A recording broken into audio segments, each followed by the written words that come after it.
Welcome on in, everybody. Tobin here with you. Thanks for checking out the channel. Hope you're doing fantastic on this Sunday morning. Miami Heat losing last night on the road. They had their 7-game win streak snapped. They followed the Chicago Bulls 102-97. Frustrating night for the Miami Heat, who got out into this game with a 21-point lead in the first quarter.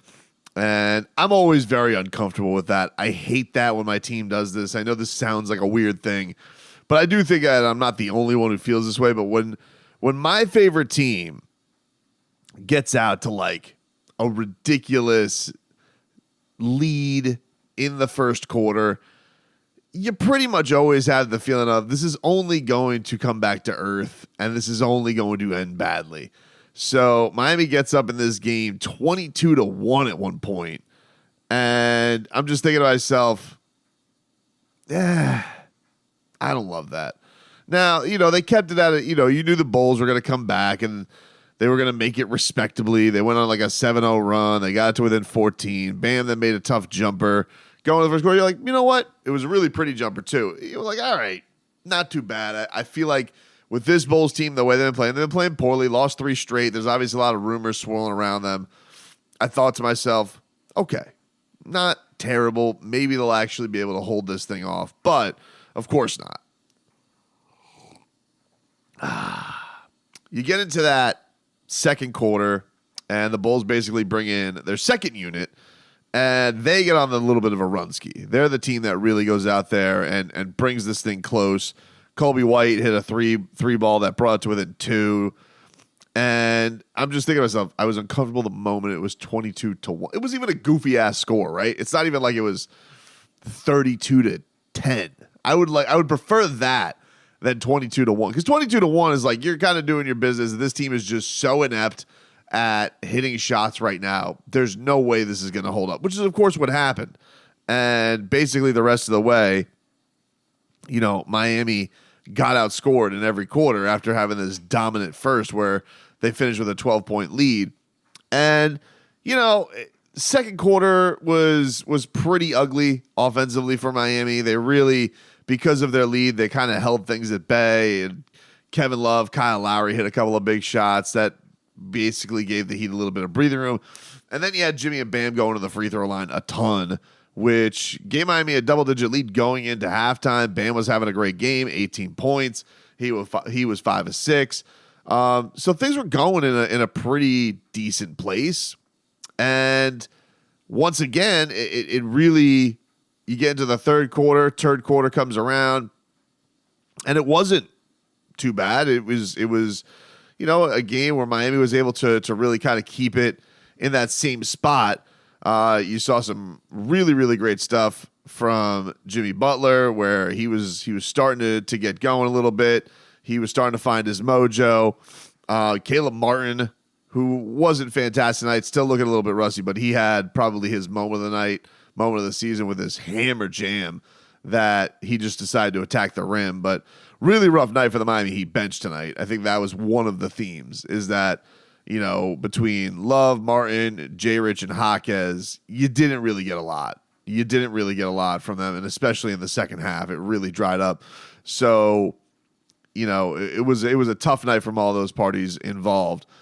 But the other thing that you had to look at with this one is like this Bulls team, especially with DeMar DeRozan, they've given the Heat some problems. We all remember that opening night one last year where DeMar DeRozan once again really kind of went nuclear on him in the second half. And this was it's funny because you look at this game and the Miami Heat fans in this interesting spot, right?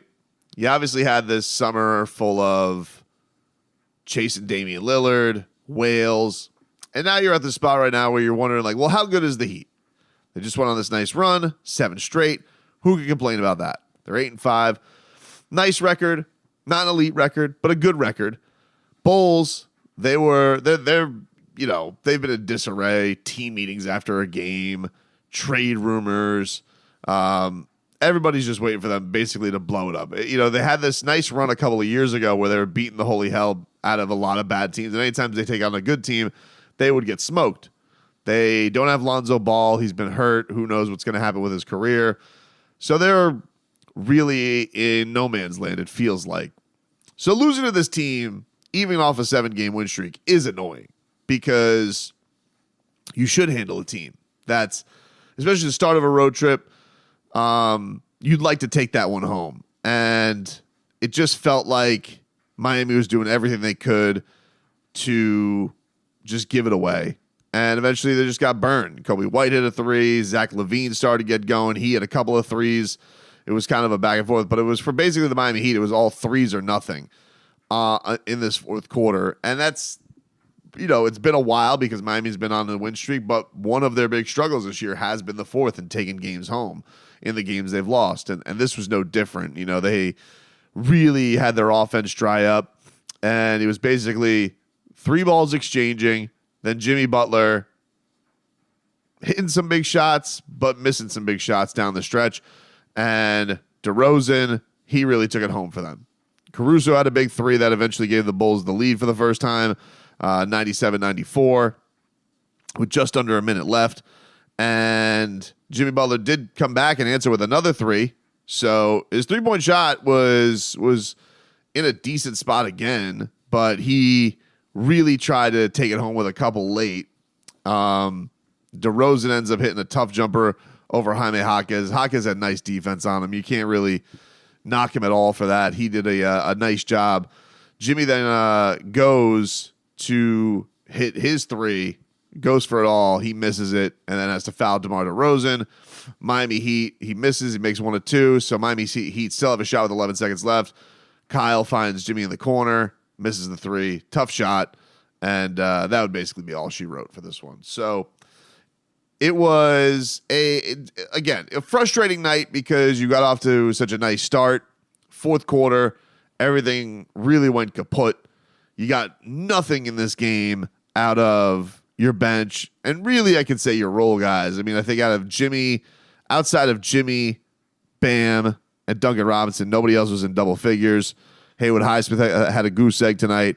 Kyle Lowry just didn't have his shot falling. Had some shots in some key moments, but just not enough punch from anybody. So everything kind of just gets a highlight there.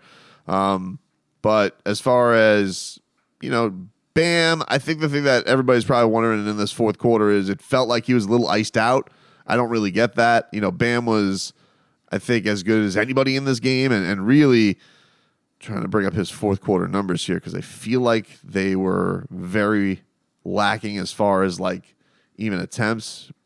And, I don't get that. It felt very much like Jimmy was going hero ball, which works a lot, but I also feel like, in certain spots, you should have gone to 13. Yeah, Bam played the entire fourth quarter, 1 shot, which has not been the case. And you think up to that point, quarters 1 through 3, Bam Adebayo's numbers, 8 of 11, 24 points. To get kind of iced out there in the fourth quarter and it to be a situation where he's not getting attempts, and I don't know what that is. He has been very aggressive this season. This was a matchup that seemed to really favor him. So I think that was definitely something for a fourth quarter where you couldn't pee a drop of offense. To not go to Bam at all was weird. And they'll get another crack at it, right back at it against Chicago on Monday. They're actually going to practice in Chicago today, which is a little bit odd. You don't have a lot of road practices, but it's a little bit of a unique situation where they have a day off and they have the same game in the same place. And I think for the Bulls standpoint and for the Heat fan watching this game, had to be a little bit interesting because a lot of the rumored guys out there, Zach LaVine being number 1, Alex Caruso being number 2, and then maybe DeMar DeRozan, all of those guys having huge shots in the fourth quarter, almost felt like they were flirting with the Heat front office. They're like, hey, like Zach LaVine's batting his eyes a little bit at Pat Riley, giving you those little eyebrow raise, hey, Pat, come get me, And then there was this weird thing. I don't know if you guys saw this, but there was this weird video after where it looked like Bulls PR was trying to chase him down, and he just completely blew them off, which is kind of funny. Like they just had, probably their biggest win of the season.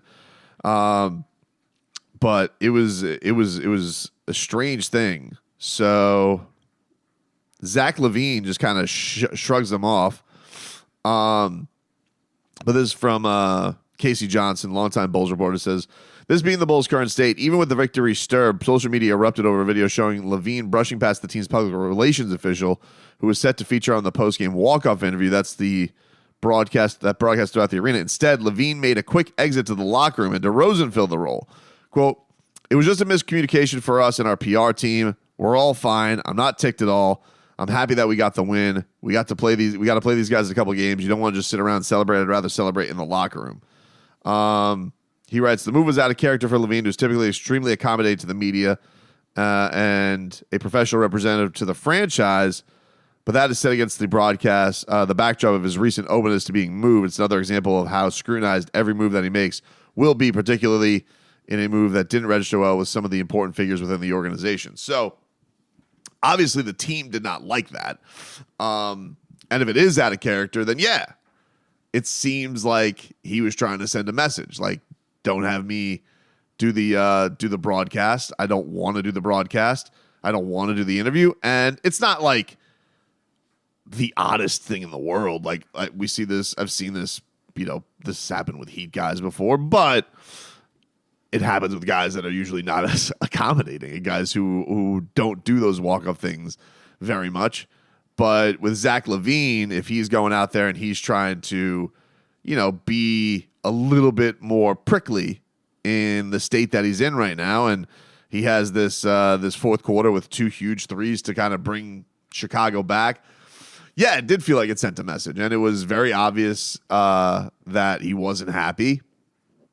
Sometimes it's a big deal, sometimes it's not. Remember last year, there was the video of Bam during the, I think it was during the NBA Finals, where Bam had to do back-to-back interviews, and he was, kind of getting into it with one of the Heat PR guys. And the reason he was pissed about that is because he had to do multiple interviews on the court. He wanted to do his interview, walk off. These guys kind of want to cool down. And especially when they got to do it for 2 parties, usually it's like, hey, the way this usually works is for a normal game, somebody does their interview with Bally, somebody does their interview with the radio. That's it. If there's a national TV game, that's dual broadcast. One guy does one guy does the other. And it typically is a trickle down of like who gets the most coverage. That's the way it works. So, yeah, Zach LaVine blowing that off is a little bit odd. It's a little bit weird. It's definitely interesting, and for Casey to write that it did not sit well with some of the Bulls organization makes you wonder if they are going to move him soon. Now, as far as Miami's interest in Zach LaVine, I haven't, people want to, Tobin, you're not doing a video on Zach LaVine. Couple things. I've told you, I'm a changed man. I'm not whaling anymore. I'm not harpooning. I don't even know if I put Zach LaVine in the whale category, but he's obviously a very talented offensive player. He's been, especially good since he's been traded. It was traded for Jimmy Butler. Those two were traded from Minnesota to Chicago together. And it's definitely, you look at this Heat team and you're talking about the offensive punch. Here's the thing that I just don't go with, though. Like, a lot of the things that I'm seeing is, Tyler Hero, switch him out. I'm not doing that, dude. I'm not trading Tyler Hero for Zach LaVine. I'm not doing it. I know there's been this big rally of, they're better without Tyler. Look, if you guys haven't seen the way that Eric Spoelstra can rally around injuries and guys being out, I bet your ass if Tyler Hero comes back and Jimmy misses a few games, the Miami Heat could get on a nice little win streak too for a few games and make you think, is Jimmy Butler over the hill? Like, people get too wrapped up in this stuff. Tyler Hero is going to provide a big punch for this team when he comes back. He was having a really good season. The Heat had a lot of injuries, including Bam being out of games and Jimmy being out of games and taking on some really tough competition. Not getting the doors blown off of them. Probably the worst looking loss was outside of Brooklyn was probably the Minnesota loss. And look at Minnesota right now. That doesn't look like that bad a loss. Miami had probably the hardest schedule to start the season. I mean, think about, they took on in the first 5 games where they started 1-4. They took on the number 1 seed, Boston Celtics, not healthy. They took on the Milwaukee Bucks. All right, Bucks drubbed them and was up 25. They almost came back in that game. Boston Celtics, they took them on, had referee chicanery that took them down to the wire. And then you have the Minnesota Timberwolves, who are the number 1 seed in the West right now, best record in the West, or tied for the best record in the West with the Denver Nuggets. And that was really the only game it felt like Miami, and that was second out of a back-to-back. And it really felt like, oh, man, Miami has no gas left in the tank. Jimmy Butler did not play in that game. Remember, he had the whole rest thing. Jimmy Butler clearly also not himself early on in this season. So, I don't know, man. I'm not in this party of, they were just better without Tyler Hero. I think that's stupid. I think that they're going to get a lot when Tyler Hero comes back. I think it's going to make them even more dynamic. The only thing that I would say with tonight that was a little bit weird with their fourth quarter offense is it felt very much like it was Jimmy or nothing. And to not give anything to Bam was odd, in a fourth quarter where you're getting outscored 34-21. But look, it's a road game. These things happen. I'm not freaking out. I'm not going to do any real overreaction to it other than it was funny to see the guys all in Chicago rumors with Caruso. Caruso, if you were to trade for him, I'll say this, that's such an obvious, heat culture guy, tough-ass defender. But also, am I going to give up the farm for Alex Caruso? No. Everybody's like, oh, Alex Caruso. You could argue that he's going to get more of a return than Zach LaVine. I'm like, nah, I'm not of that belief that I'm going to do that. Sorry. I'm not giving up multiple assets for Alex Caruso. I'm not doing it. And I don't think the Heat are going to do that. I don't think the Heat are going to go into this spot where if they have to give up real stuff for somebody on the Chicago Bulls, I don't think they're going to get in that game. I'd be surprised. The only other thing that I should mention tonight, Nikola Jović sent to Sioux Falls today, which, has obviously been a big theme so far this year is he has not gotten any playing time where the Heat have been playing Jaime Jaquez a lot, and Jaime has been great. Wasn't his best performance tonight, but it really wasn't from anybody in the bench. You going to blame the rookie? No. But, Nikola Jović sent to Sioux Falls with Cole Swider. So I don't know if that's a case of, hey, they're close, and they just want to get them some playing time for some upcoming game or an upcoming game. But, that obviously ends up being one of the odd headlines of what is going on with Jović? He has not gotten any run this year after all. His performance in FIBA, the weight gain, seeming like he's improved his game, walking with a swagger, yet still no playing time for number 5. So just keep an eye on that. He is not really been a factor so far in this Heat season where there have been some injuries. And, Spose obviously made a big adjustment with the bigs where Thomas Bryant is now out of the rotation. He's made Kevin Love his backup big. And Haywood Highsmith. And the one thing that's also not helped, Nico, is Haywood Highsmith's been amazing. Duncan Robinson has had a resurgence. And he's not going to, he did it for a couple of games and not playing Kevin Love. He's not going to not play Kevin Love. Kevin Love is, I think as Spose said, the emotional heartbeat of the team, if you will, the vocal leader, the connective tissue.